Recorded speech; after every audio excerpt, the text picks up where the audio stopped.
बिस्मिल्लाहिर्रहमानिर्रहीम। अस्सलाम वालेकुम। आज मैं आपको गार्लिक नान बनाना सिखाऊंगी। तो इसको बनाने के लिए हमें चाहिए होगा मैदा आधा किलो और नीम गर्म दूध चाहिए होगा। और अगर आप पाउडर मिल्क डालना चाहते हैं तो आप हाफ कप पाउडर मिल्क ले लीजिएगा। और अगर पाउडर मिल्क लेंगे तो इसे आप नीम गर्म पानी से गूंद लीजिएगा। लेकिन मैं फ्रेश मिल्क से गूंद रही हूं तो इसलिए इसमें पानी की जरूरत नहीं होगी।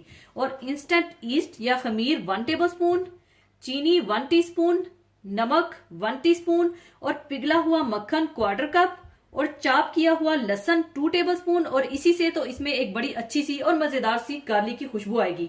और इसके अलावा इसके ऊपर लगाने के लिए थोड़ा सा पिघला हुआ मक्खन, हरा धनिया और पिसा हुआ लहसुन चाहिए होगा। और आपकी मर्जी है, आप चाहें तो इसके ऊपर हरी प्याज बारीक कटी हुई या हरी मिर्चें कटी हुई या पुदीना या तिल भी लगा सकते हैं।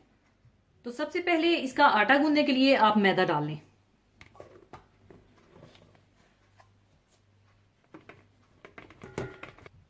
और इसमें डाल दें नमक, चीनी, चॉप किया हुआ गार्लिक,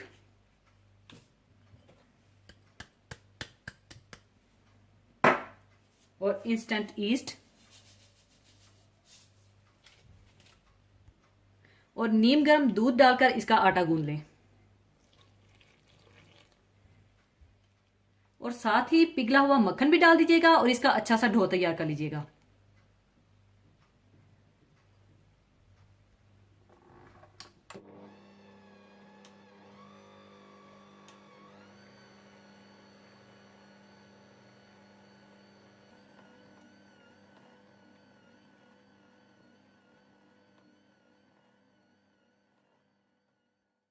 और याद रखिएगा दूध आप थोड़ा थोड़ा करके डालिएगा।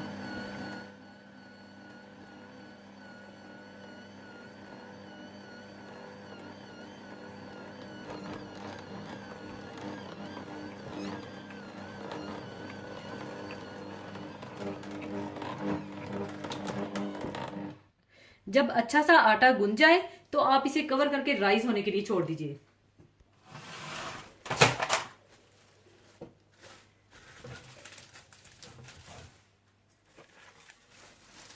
और जब ये इस तरह से राइस हो जाए तो आप इसे पंच डाउन कर लें।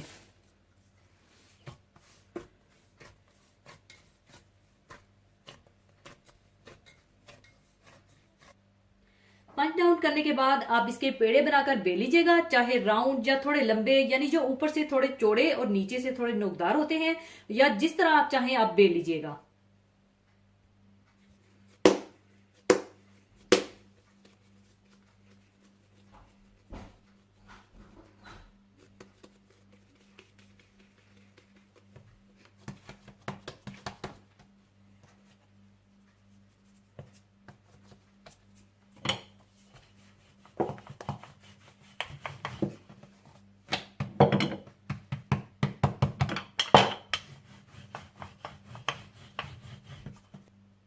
बेलने के बाद आप इसे बेकिंग ट्रे में डाल लें।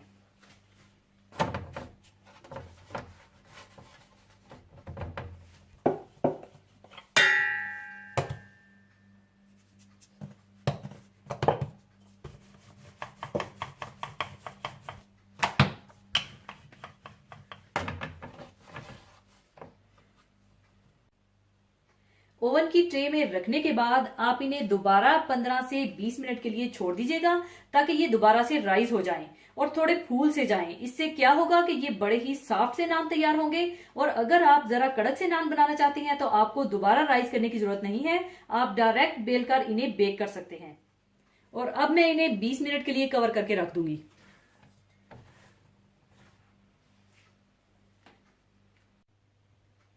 किसी गर्म जगह पर रखने के बाद जब ये दोबारा से राइस हो जाएं तो आप इनके ऊपर थोड़ा मक्खन लगा दीजिएगा और ऊपर थोड़ा गार्लिक और हरा धनिया लगा दीजिएगा। और उंगलियों की मदद से थोड़ा थोड़ा दबा दीजिएगा। और साथ ही प्री हीटेड ओवन 220 सेंटीग्रेड पर रखकर बेक कर लीजिएगा।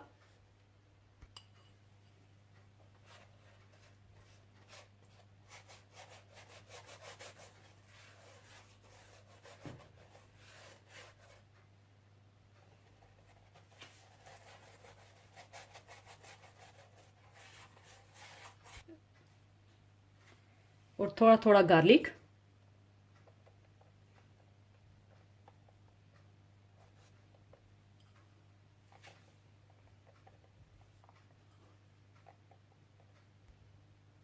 और थोड़ा थोड़ा हरा धनिया डाल दीजिएगा।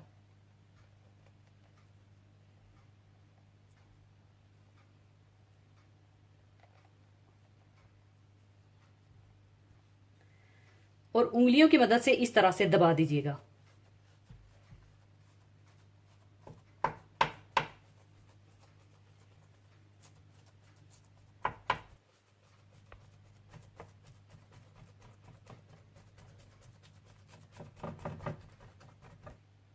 और अब मैं इन्हें बेक कर लूंगी।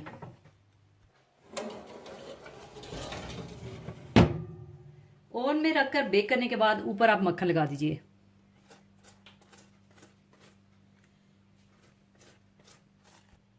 आप चाहें तो इन्हें इस तरह से काट कर सर्व कर सकते हैं।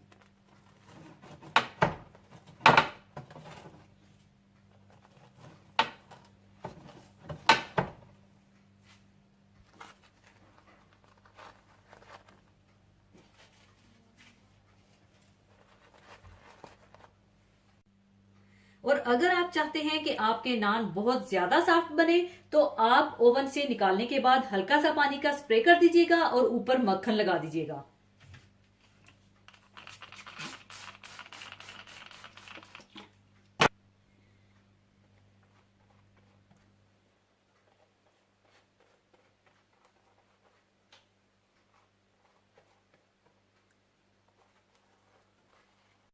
लीजिए, बहुत मजेदार गार्लिक नान तैयार है। इसे आप गर्मा गर्म सर्व कीजिएगा। और जाने से पहले एक हदीसे पाक शेयर करना चाहूंगी। हदीसे पाक इस तरह से है। हजरत उसामा बिन जैद रजी अल्लाह से रवायत है कि नबी करीम सल्लल्लाहु अलैहि वसल्लम की साहबजादी ने आप सल्लल्लाहु अलैहि वसल्लम को इतला फरमाई कि इनका एक लड़का करीबुल मर्ग है, इसलिए आप सल्लल्लाहु अलैहि वसल्लम तशरीफ लाएं। आप सल्लल्लाहु अलैहि वसल्लम ने इन्हें सलाम कहलवाया और फरमाया, बेशक अल्लाह ही के लिए है, जो उसने ले लिया और जो उसने दिया है वो भी उसी का है, और हर चीज़ के लिए उसके यहाँ वक्त मुकर्रर है। बस सब्र करें और अल्लाह ताला से अजर व सवाब की उम्मीद रखें। यानी अगर किसी रिश्तेदार, अजीज, हमसाया या मुतल्लकीन में से किसी की मौत वाक़या हो जाए तो इस मुसीबत और गम की घड़ी में उसकी ताज़ियत को भूलना नहीं चाहिए और इसमें ताख़ीर नहीं करनी चाहिए। इसके यानी अहले मैयत के रंजो गम में अपनी पूरी पूरी शिरकत जाहिर करना चाहिए, इसलिए कि ये कराबत का भी हक है और दोस्तियों इस्लाम का भी। और जनाजा के साथ मरने वाले के आखिरी आरामगाह और आखरत की पहली मंजिल यानी कब्र तक जाने की भी कोशिश करनी चाहिए। और कुरान पाक में इरशाद होता है कि इसी ज़मीन से हमने तुमको पैदा किया और इसी में तुम्हें लौटाएंगे और इसी से दूसरी दफ़ा निकालेंगे। हम जिन दिनों को गुजारते हैं उन पर खुश होते रहते हैं, हालांकि हर गुजरने वाला दिन हमको मौत से करीब कर देता है। दुनिया में हमारा हाल कश्ती के सवार की तरह है। हम समझते हैं कि हम दुनिया में ठहरे हैं, हालांकि ज़माना हमको लेकर चलता रहता है। सब्र की तलकीन करना और मैयत के अफरादे खाना को तसल्ली दिलाना और ऐसी बातें कहना जिनसे उनकी मुसीबत में कमी का एहसास हो और शिद्दत गम में कमी वाक़या हो जाए, शरन ताज़ियत कहलाता है। इसके लिए कोई ख़ास लफ्ज़ मुकर्रर नहीं है।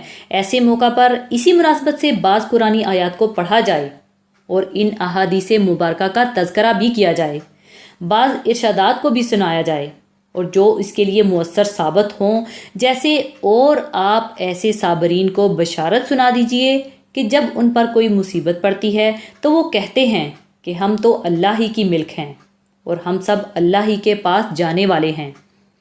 इन लोगों पर ख़ास रहमतें भी उनके परवरदिगार की तरफ से होंगी और आम रहमत भी होगी, और यही लोग हैं जिनकी रसाई होगी यानी हदायत याफ्ता होंगे। इसी तरह अहले मैयत को ये आयत भी सुनाए, हर जान को मौत का जायका चखना है और तुमको पूरा बदला क़यामत ही के रोज़ मिलेगा। तो जो शख्स दोज़ख से बचा लिया गया और जन्नत में दाखिल किया गया सो वो पूरा कामयाब हुआ, और दुनियावी ज़िंदगी तो कुछ भी नहीं, सिर्फ धोखे का सौदा है। और ये भी कहे, जितने रूए ज़मीन पर मौजूद हैं सब फना हो जाएंगे और आपके परवरदिगार की ज़ात जो कि अज़मत और एहसान वाली है बाकी रहेगी। ताज़ियत में इतना कह देना भी काफ़ी है कि अल्लाह तुझे अजर अजीम दे और सब्र की तौफीक से नवाजे और मैयत की मगफिरत फरमाए। एक रवायत में आता है कि रसूलुल्लाह सल्लल्लाहु अलैहि वसल्लम ने इरशाद फरमाया कि जिस साहिब ईमान पर कोई मुसीबत आए और कोई चीज़ फोत हो जाए और वो उस वक्त अल्लाह ताला से वो अर्ज़ करे जो अर्ज़ करने का हुक्म है, यानी इन्ना लिल्लाहि व इन्ना अलैहि राजिऊन, अल्लाहुम्मा अजिरनी फ़ी मुसीबती वखलुफ ली खैरन मिनहा। हम अल्लाह ही के हैं और अल्लाह ही की तरफ हम सब लौट कर जाने वाले हैं। ए अल्लाह, मुझे मेरी इस मुसीबत में अजर अता फरमा और जो चीज़ मुझसे ले ली गई है इसके बजाय इससे बेहतर अता फरमा।